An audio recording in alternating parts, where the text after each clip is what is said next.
And so there's no guarantees that you're going to be assured that a place in heaven. So how are you going to know? And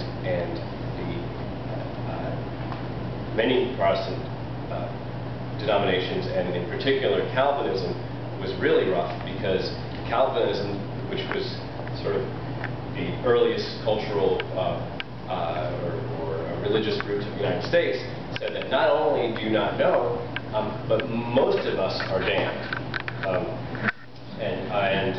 So how do you know that you're one of the few chosen to go to heaven? If you think economic insecurity of today is bad, imagine ecclesiastical insecurity.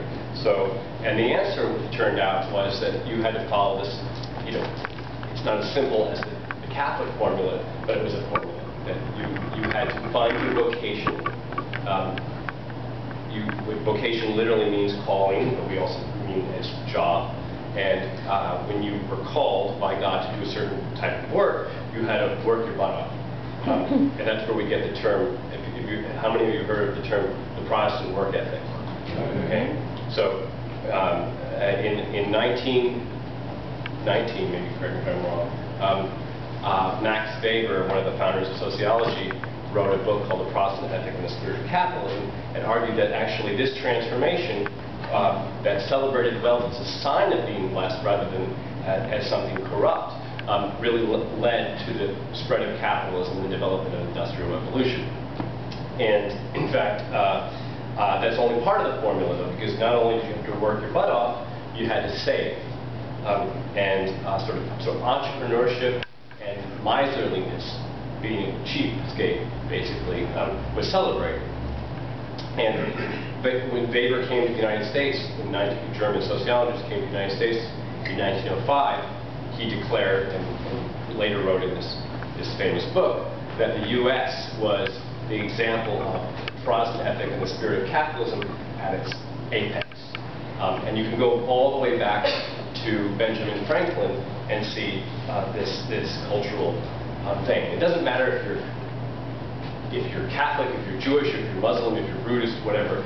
This is the cultural DNA, so to speak, of the United States, no matter what our individual faith is, or so goes the argument.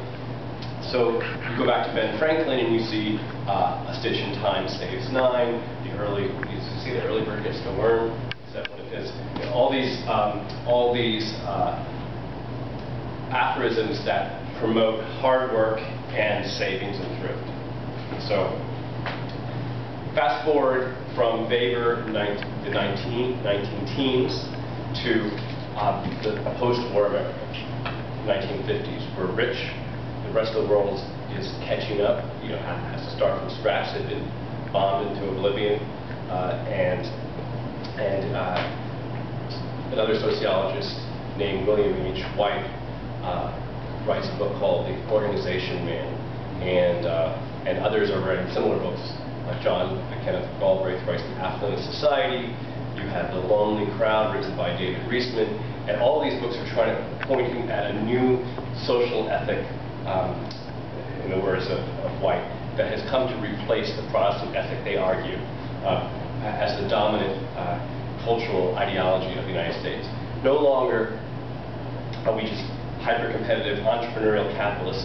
Now we all work for big corporations that were like the great dinosaurs of the mid-20th century, like the General Motors and the big three, Auto, U.S. Steel, ExxonMobil, combine them, all those Standard Oil, all those giant corporations that didn't promote entrepreneurship, instead promoted loyalty. You wanted to be a company man and rise through the ranks. And you were, in newly suburbanized America, you were increasingly trying to keep up with the Joneses, so to speak, where that term comes from, in terms of consumption. So you have the rise of charge cards in post-war America for the first time.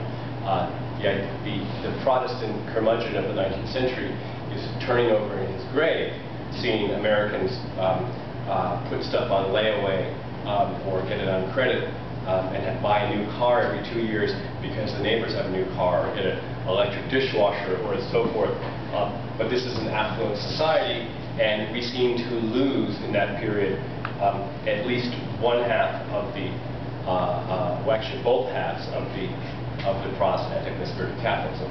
Work hours start to decline. I mentioned that they hit their bottom in the early 60s when people were worried about work going away. That tells that and savings behavior declines in the post-war American society. And but the fact that people were worried about what are we going to do for identity, for meaning in our lives when work is going away, tells you that the Protestant ethic was never quite dead and buried. It was like one of those horror movies where you drown the zombie in the bathtub, but they keep coming back. So slowly, year after year, after the 1960s, work hours steadily increased. But now something new is happening. The work hours are increasing differentially for the poor and the rich. So actually, work hours kind of went up slightly for the poor.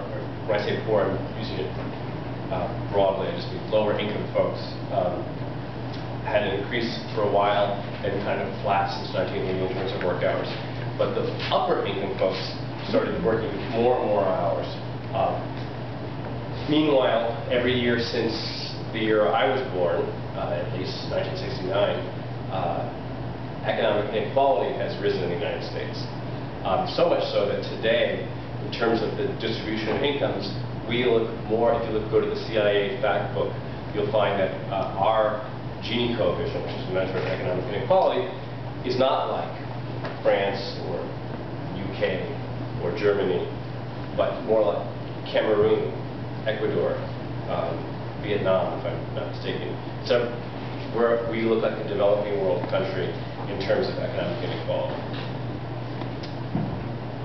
But when I was a kid, my liberal mother told me that it was the rich getting richer and the poor getting poorer, and it's all Ronald Reagan's fault. And she was wrong on both counts. And turns out it's the rich getting richer. That part was right. But the poor weren't getting poorer. If you break out economic inequality, you find that the sort of the middle and the bottom are their incomes were staying flat, and the top was shooting up. So really the distance between the top and the middle was increasing. So it was the rich getting richer period. And it started long before Reagan, as much as she wanted to blame Ronald Reagan. And it's continued through Democratic and Republican administrations. The last time we had inequality this high was 1929, right before the crash. So a number of us thought that things just get so top-heavy naturally that they just kind of tip over, cause a crash, and then between 29 and 31, you saw this, fortunes were destroyed.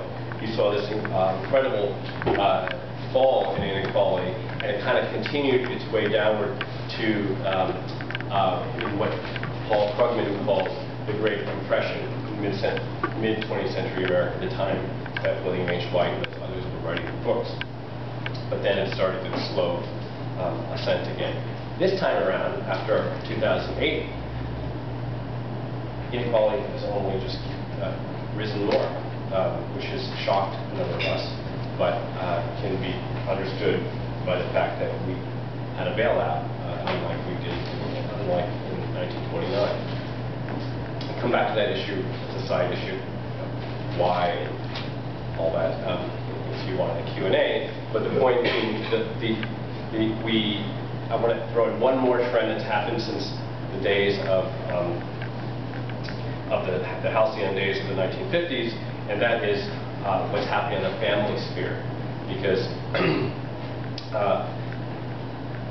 in the 1950s, 17% of moms with children under age 18 at home worked outside the home, worked in the formal labor market.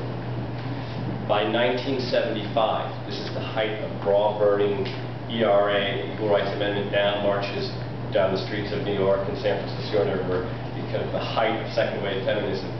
1/3 of moms worked outside the home.